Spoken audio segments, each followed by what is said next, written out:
Hello everyone, I am happy to be talking to you today to give you an update on Lincoln, my grandson. I think I need to start a little bit more at the beginning. I think I may have mentioned it here on YouTube, otherwise it may have been Instagram. But before he was born, we knew he was going to be born with gastrocesis, I think that's how you say it, where his intestines were on the outside of his body. And even though it sounds terrible, the outcome's usually, pretty good. But we were expecting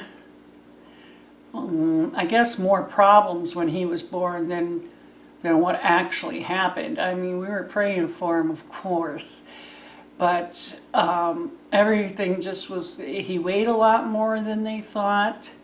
He was able to have the surgery right away when a lot of times they can't. And he was home just, I'd say, after 2 weeks. And it was great. But there are some issues that can happen with that.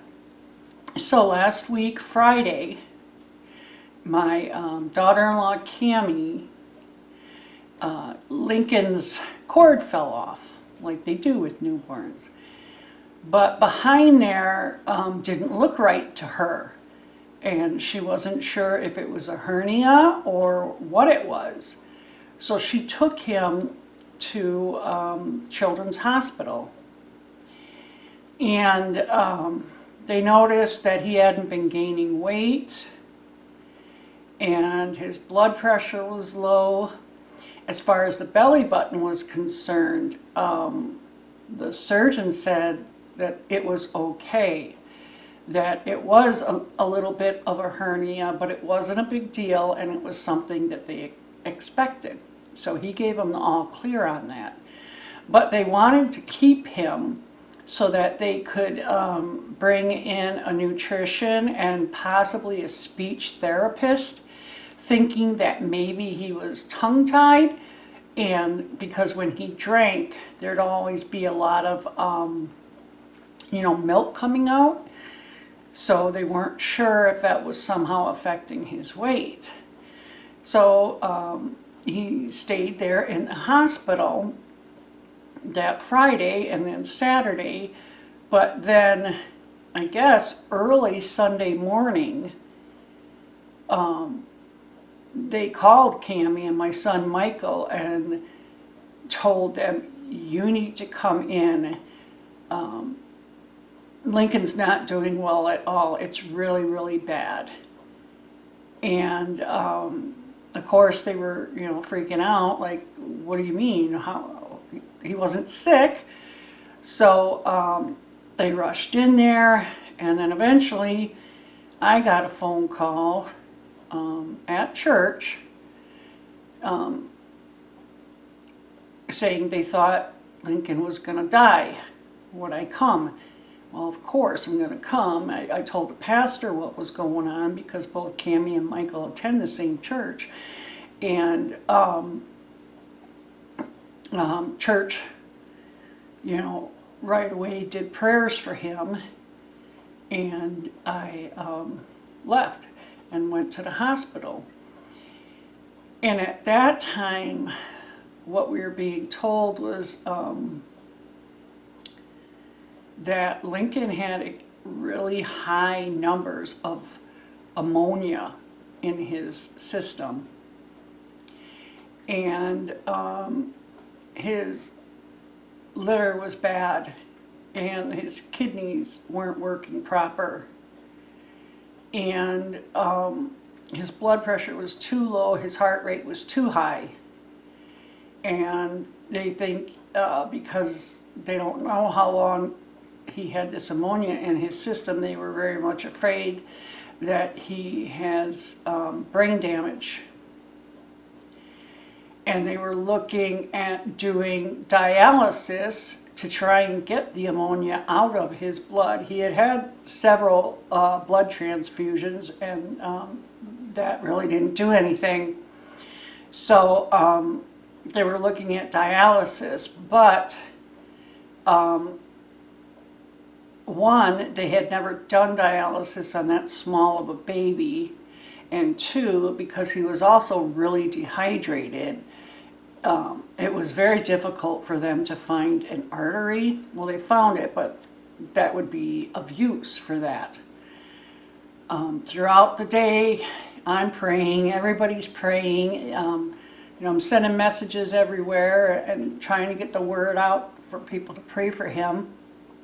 And the doctors found a medication they could use to try and lower the ammonia. And I don't know what the name of it is, but what it does is it changes the ammonia into something else, and then the body can get rid of it. And so his numbers were starting to come down a little bit. They were still really high, but they were coming down a little bit. And they were even talking about a liver transplant because of damage to his liver, but that would have to wait till he was older and bigger.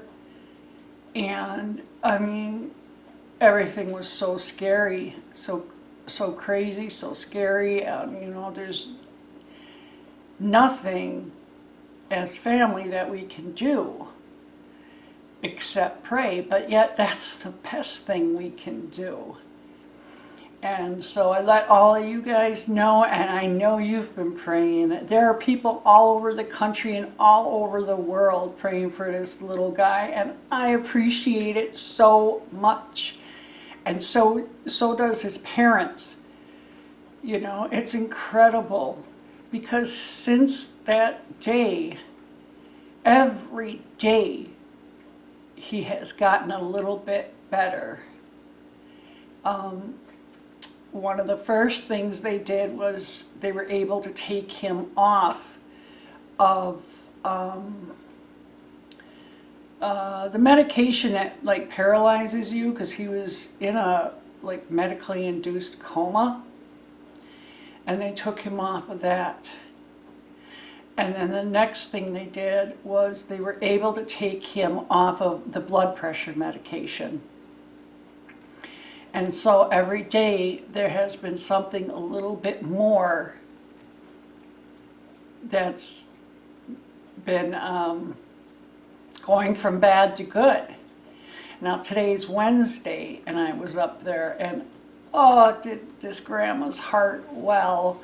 It sure did. They took off the ventilator, and he's no longer sedated, so he was awake and alert, and praise God for that. Praise God. And he's unplugged from a lot of different, they got rid of a lot of different IVs. He is getting fed through a tube in his nose. So yeah, he's being fed through his nose and excuse me, other ways too, through IVs. And he's still on some medications, of course, but today we got to hold him. It was awesome. It was wonderful. And they're talking that he may be able to go into a regular room on Friday. He'll be out of the ICU. Isn't that incredible? Isn't God great? Because I am 100% that God did this because of all of our prayers. There's really no other explanation.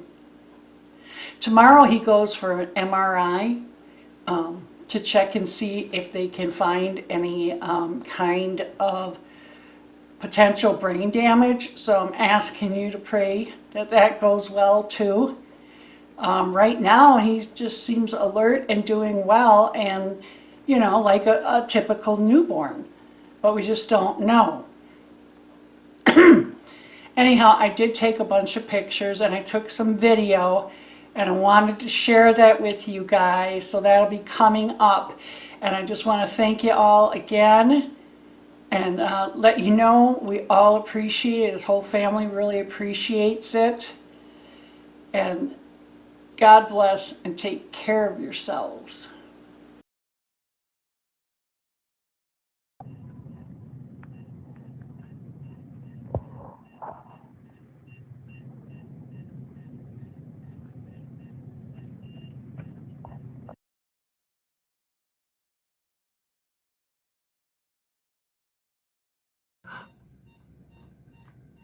Lincoln. Yeah, look at Grandma. Lincoln. Look at you, big boy. What a handsome fella. Makes the goofy